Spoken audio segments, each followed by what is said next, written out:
Craisins.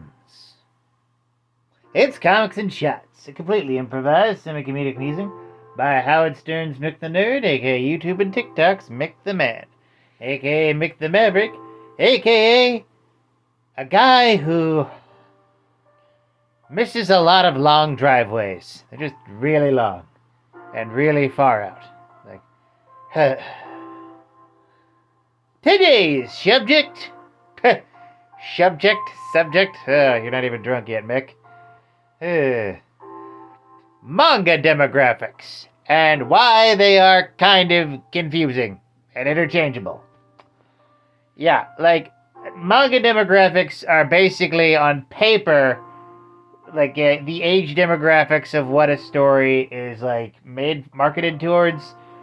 Shonen being for boys and young adults, shoujo being for girls and young women, josei for adult women, seinen for adult men.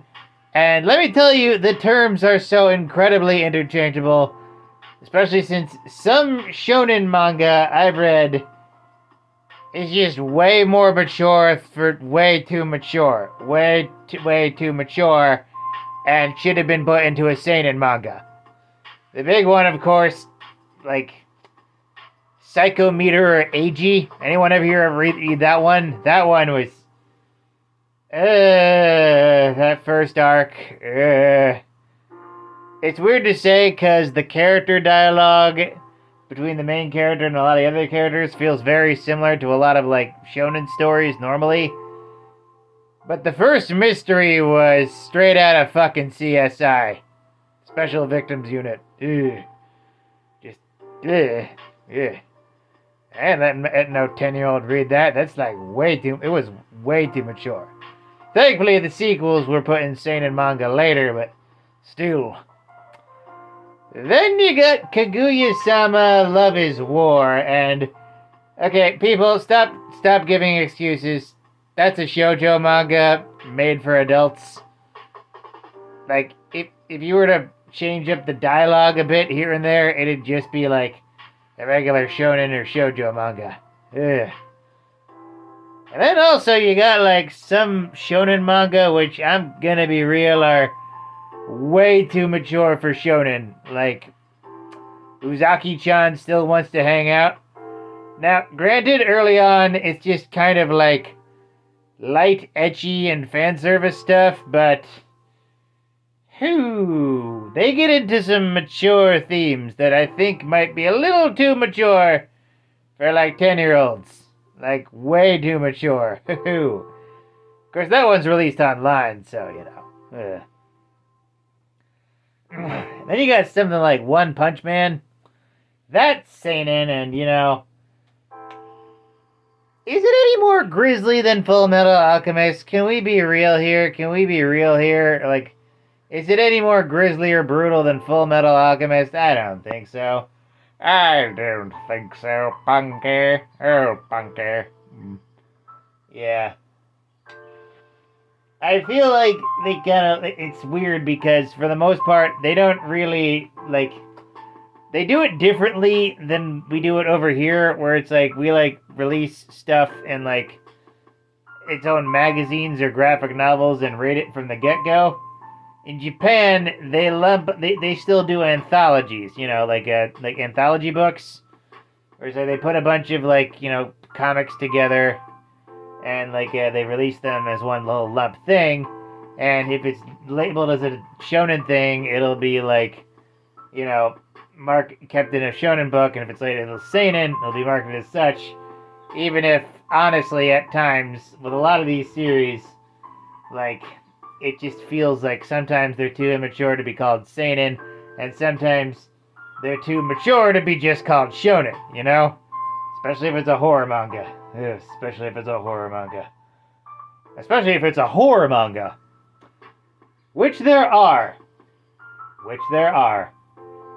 Weirdly enough, not porn manga. There's like some prostitution manga out there, but never from the prostitutes. Oh, well, actually, that's not true. Like, Buffalo Girls, that one was from the prostitutes, sex workers, you know, perspective. I think that was okay. I don't know. If that gets an anime, I'll be surprised. Oh, boy. Oh boy.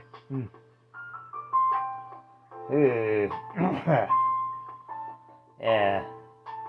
Yeah. Also, whoever's organizing like the Josei list of Josei anime on Anime List, I don't think porn should count, but I guess if it's marketed to adult women, I guess, yeah, it's a bit of a gray area, isn't it? Manga demographics. And it's always just really funny to me that they're so loose with what constitutes shonen or seinen, josei, or shoujo. Yeah, when in comic book form, but when it comes to TV, they have the biggest censorship laws you'd ever imagine. The weirdest censorship laws you'd ever imagine. Like, you could show, like, incredibly sexually explicit depictions of, like, you know, teenagers and women and other, like, and even men. But if a character flips someone off, that's too much. That's against Japanese censorship. No, we can't have that. No. And don't you dare have a teenage girl ever shoplift. Oh no, that can't be shown on TV. That's indecent. But you can show a scene of her having a shower. That's fine. We're fine with showing a 16-year-old shower and half naked. But shoplifting? Ugh. This is based on an actual example. Japanese censors are so freaking weird. Ugh. Like, especially with kids shows, like Powerpuff Girls was seen as too violent for them, and it's like, you know, you could have just labeled that a shonen series, you know, like you could just that brings up another point. Just relabel it as shonen, and you know, it's like it doesn't have to be like like it's marketed towards older kids. They should have marketed it towards older kids, but instead they just made Powerpuff Girls Z, which was fine, but it didn't really know what it wanted to be. It kind of felt like, you know, it teetered on parody of Sailor Moon to being actually like Sailor Moon. It was kind of all over the place. Good art style, though. Good monster designs, but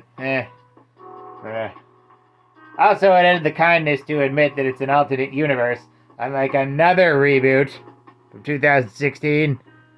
2016, that was a terrible year. And now, 8 years later, we're back to it. Manga demographics and censorship. Blood. Yeah, they'll censor blood quite a bit. It's like, in the manga, it'll be all super bloody, like... Oh yeah, Toriko. That series got super bloody early on. Like, full-on gory, and pretty much exactly the same as, like, One Punch Man. But One Punch Man is seinen. I don't get that. It's weird. Especially, you know, a lot of kids like One Punch Man. It's fun. It's One Punch Man.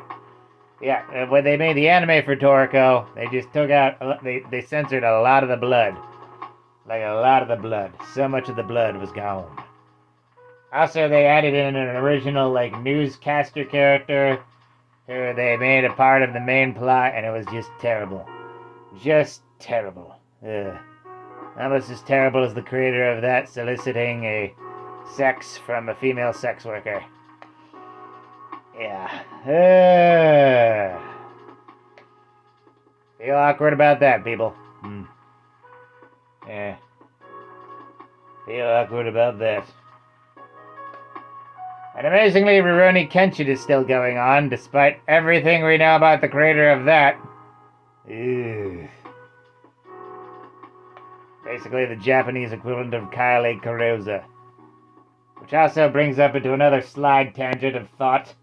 The fact that we'll be able to, like, give legitimate sex criminals work in the modern day industries, but they still pretend to care about, like, moral decency.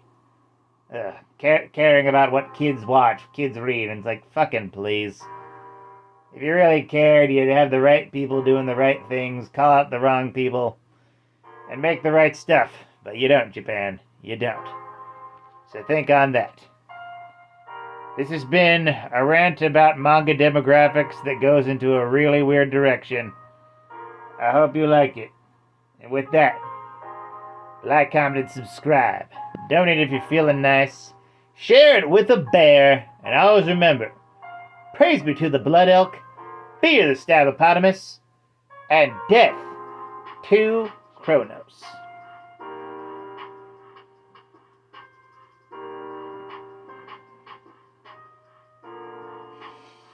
Ooh, yeah.